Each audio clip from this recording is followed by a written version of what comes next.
જી sir. નમસ્કાર મિત્રો.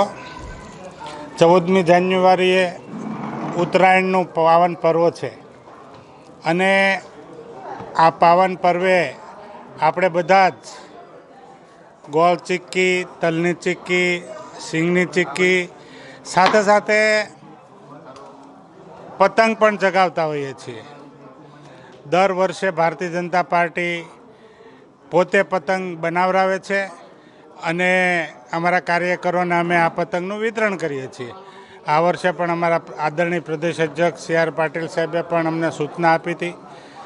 દર વર્ષે પોતે હાજર રહે છે, પણ આજે વાઇબ્રન્ટ સમિટમાં પોતે ગાંધીનગર હોવાથી ઉપસ્થિત રહી શક્યા નથી.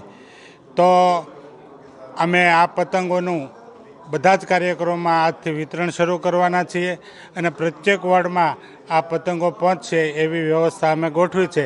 હું આપની ચેનલ દ્વારા સુરત મહાનગરના સૌ નાગરિકોને ઉત્તરાયણની ખૂબ ખૂબ શુભકામના પાઠવું છું, શુભેચ્છા પાઠવું છું.